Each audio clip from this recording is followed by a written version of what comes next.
Oh, yeah. Yeah, ready for AITV. Yeah, ready for the vibe. Everybody ready to celebrate. Yeah, AITV in action. Feel the vibe. Feel the vibe. Feel the vibe. AITV. Feel the vibe. Feel the vibe. Yeah. Feel the vibe. Yeah. AITV. Oh, yeah. Right here at AITV. It's 17th of September 2025. And we live in studio with Sweden and your boy, Joe Lipi. Oh, yeah. How's your evening going? And right about now, here in our studios, we're going to talk about the transition in music and music culture. How was the music before? How did we see it before? And how is it transiting to the new horizons? Yes. Are you feeling me? I'm feeling you, sir. How Bring it are up. you, Mr. Sweden? I'm so great. How are you, Mr. Joe Lipi? What's going on this evening, Wednesday? The weather is good.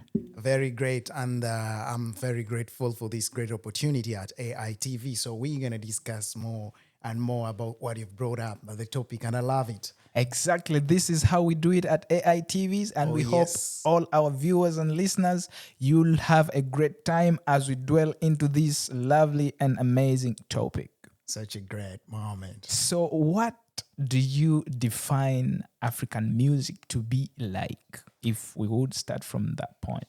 Yeah, to me, according to my own opinion and according to our observed things, I believe that African music is the origin of music. When you look at music for really, it came from Africa. That's where music came from. That is the motherland for music, not only for people. I feel you. So you're saying, okay, let's say, because our topic today, we want our viewers and listeners to, music has transiently changed from time to time. Very true. Even in the African style, if Very we would true. say that. If If we would begin with rumba, yes, which is the mother of all African music style. Very true. The rumba style of the Wendo Colosai, as they call him, has shifted a bit if you compare it with the rumba of Farigola, Fali Pupa of today. Yeah, exactly. And sometimes if you go to the, let's take it back to the roots, like the traditional bands that play African music. Yes. For instance, the style of rumba, the way it was played in the days back then, has switched a bit from your experience. For instance, if you're told to play rumba today, it wouldn't be like the kukaku. No, it won't be the kukaku. So what do you explain, or how do you explain that? What is causing this change?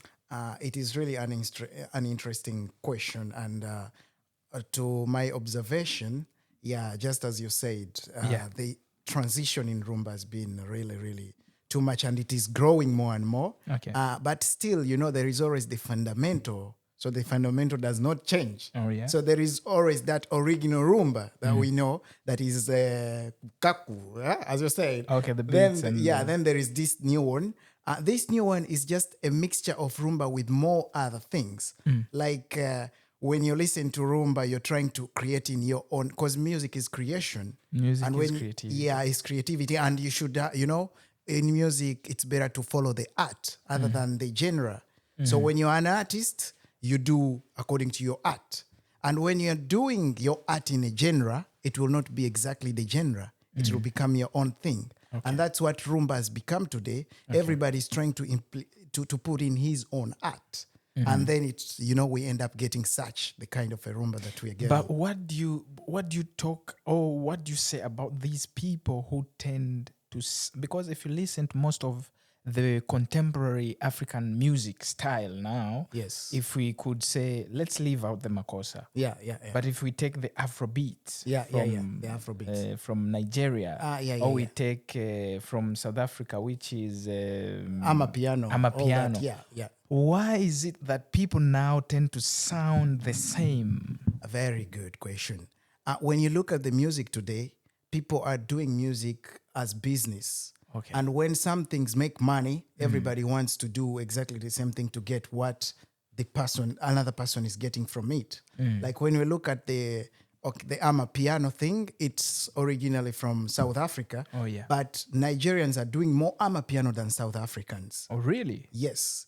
Nigerians have gotten this. And one thing I like about Nigerians, for real, it's that Nigerians don't own anything. What they do, they get what you own and they make it better. They feel it like it's their own. That's why they are African giants. Okay. In a way that they, anything African, they go in for it and they're like, this is our thing. We own this as long as it's African. And that's what they did for the Afrobeat. Yeah, we can say it is somehow from Nigeria, but when you look at Afrobeat, it's a fusion of a lot of Congolese music. And then when you get to the high life of Ghana, there is a style called high life, and it's originally from Ghana. But Nigerians do it more than Ghanaians even. And you can't tell who is a Nigerian, who is a Ghanaian, who is a South African, who is a Congolese for nowadays, because everybody is trying to do what another person has done for the sake of business. So when the business is good, everybody jumps in. And that's why songs are now similar. People sound the same now. So it's no longer about the genre. But does that help, let's say, a new upcoming artist full of fire and energy wants to break through? Does that help them really if they tend to sound like those existing artists? Let's say Burna Boy, let's say Faregola, let's say Fali Ipupa, Inos B. Yes. If I tend to sound like them, do I then peruse the market and shine out as a star? Or I am now in the shadow of those that are already existing? Yeah. If we talk business anyway. Exactly. When we talk about business-wise, actually you are in the right market, You're trying to sound, let's take an example of you sounding like Inos B. If you try to sound like Inos B, people know Inos B and they've heard him already. So when you come in trying to sound like him, there is always something different that you will not sound exactly like him. So people will want to hear you and see the difference that you have. However much you sound like, people will always want to find that difference. So you're saying, you're recommending that someone should at least find a difference. Yeah, don't really do 100%. Don't really be Inos B because he's already there. Yeah. Okay. Do you know that there's some people who cannot even identify Rayvanny's voice or Diamond Platnumz's voice or what's this other guy, Harmonize's voice? It's crazy. Yeah, because they almost sound the same. Okay. So that kind of thing. But when you concentrate too much, you find, there is a difference. So it's a way of pulling people's attention to. Like when you sound like Inos B, I will be like, this must be Inos B. But when I look at the face in the video, I'm like, no, this is Lipi. But how come Lipi is sounding like Inos B? There must be something about Lipi that Inos B doesn't have. But then let me divert you back to creativity. Yes. You talked about music is diverting from the way it was. Yeah, because of creativity and business. Yes. But where does it leave creativity if everyone else wants to sound like the other? Yeah, even creativity has an inspiration. However much you are creative, whoever, nothing that is existing has never existed before. So we live in the world of innovation. Like whatever comes has been before. Then however much you are creative, you always get an inspiration from somewhere. So creativity needs inspiration as well. So just that vibe of getting something from something and create your own thing from that something is creativity already. So the basic element will always stay. Exactly. And then we modify from that. Yeah, that's true. To innovate something new. Exactly. I see your trace. So if you'd give us a difference, let's say, because Afrobeat, Amapiano is just a new thing. Yeah. Not too old, 20 years back. Yeah. But if you go really deeper back into the 60s and give us a taste of how the previous rumba would sound like and the modern rumba. Yeah. If you sing maybe, or in the beats, or in the rhythm and stuff like that. Yeah. So that we just get a feeling, for instance, that the back in the days rumba, the difference now from then and today is like this. Maybe if we talked about the beats and the drums. Yeah, yeah. Because at least back in the days, rumba was kukaku. Exactly. So if you'd play modern day rumba, how would it be? How would you modify it? The modern day rumba will go a bit slower than the old rumba. So it's kind of like the change is always into the tempo. If not the tempo, maybe when it comes to the melodies, the progression.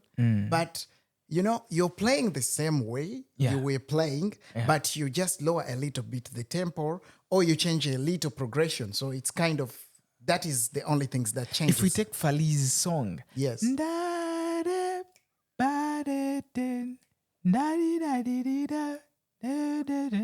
Yeah. You hear that? It's like that song. If you take that, yes, and then you took an old rumba. Yeah, let's say what's wrong? That is now tabule. Yeah. Bonanina Noel. You see that the basic element still stays. Yeah. But because of the modernity, the Falis now and even the instruments, if you talk about instruments. Yes. The instruments that people use nowadays, they're quite diverse. Exactly. Back in the days, we used to have, if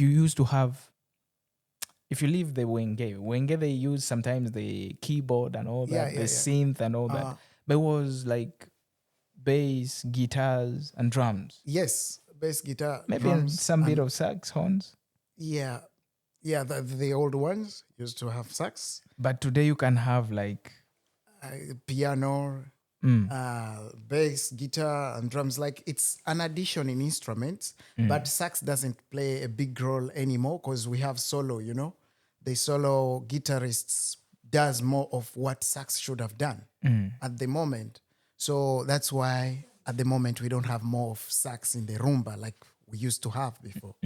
Yeah. So what could you tell our lovely, talented African rising stars to do when it comes to music?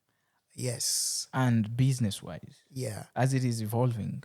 Yeah. All I can say is that create a trend. Don't go with the trend. Create a trend. Yeah. Don't go with the trend. Exactly. That is incredible. Yeah. Create a trend. Don't go with the trend. Okay. Yeah. So it's kind of like if everybody is now sounding like Burna Boy, you don't have to sound like Burna Boy. Okay. Sound you, but do Afrobeat because that's what Burna Boy is doing. If that is your genre, And actually, currently, I would like to encourage people to not limit themselves because music is art. Okay. If you be a genre kind of a person, music is gonna be a little bit hard for you. Just bring in art whenever it comes. Like even if it is an Afrobeat and you're not an Afrobeat artist, just try to put in what you can. It will work out at the end of the day. So just be you. Feel free. Don't go with the trend. Create the trend. Don't go with the trend. Create it. Because this is Africa. Actually, I'll take you back. Chameleon has a rumba song. Yes. Zari is the title. I've heard that song. Yeah. It's incredible. It's incredible. Big up to Chameleon also. Yes. He's coming up with a rumba song. Yeah, actually, he even did it in Lingala. There are some Congolese who can't sing Lingala like he did it. I was like, whoa, amazing. Bro, this is fire. Amazing. Yeah. However much we're having some people with negative comments about it. Yeah. Because at a certain point, Chameleon said, it's me, Nze Agoba music waba Congo mu Uganda. What does that mean? It means like, it's me who chased away the Congolese music from Uganda. But so, if I look at the positive side of life, it's a good thing. It is good to have your identity. True. Just like we said before, Congolese music, respect is the mother of all African styles. Very true. But if he says that, then we would appreciate him for bridging the gap of helping Ugandans find their own style, Exactly. although they haven't really found a style. Yeah, but however much there is. That ballad they are doing is theirs. they have. I mean, you can't like. For instance, yes. if we talk about South Africans, at least they say I'm a piano. Yeah, they have something to brag about. The Nigerians have, the Ghanaians have their high life. Yeah, Cameroon have the Makossa. The Makossa, yeah. Okay, but they will get there. Mm-hmm. But I think the fact is there is, but it is not. It's not a non style yet. The reason is because most of the youth of Uganda are inspired by Jamaica. So at the end of the day, you see most of the Ugandans doing dancehall. Okay. And that's what is killing the Ugandan industry in a way that they have their ballad style. Yeah. When you look at Rema, when you look at, not the Rema from Nigeria, I'm talking about the Rema from Uganda. Yeah, that lady. And when you look at this guy, Jiratu Jigale, Eddie Awe. Those people are doing, people call it band music, but that one is called a ballad. And it's a very nice style. The fact is just that it's not yet famous. If you talk about that, I would look into people like Kenneth in Uganda, from Uganda. Kenneth Mugabe. He does good, really. That's fire. Ugandans have a lot of tribes. Yes. Diverse culture and traditions. Yes. They could get their own beats from their traditions and amplify it in a way and make magic. True. That's what Kenneth is doing, actually. Very he gets true. from their Chiganda style and implements it in some of his music, which is incredible. Yeah, and at the end of the day, it sounds Western, but it's African. Exactly. Not only him, Maurice Kiria is doing the same thing. You see? Actually, Uganda has... You talked about inspiration. Yes. Kenneth picks inspiration from Kiria sometimes. It must be true, because they don't sound so different. Exactly. Yeah. And then the apple doesn't fall so far from the tree. Yeah. So you said you leave them with create a trend. Don't go with the trend. Don't go with the trend. Yeah. And that is it at AITV. We'll be right back. Yeah.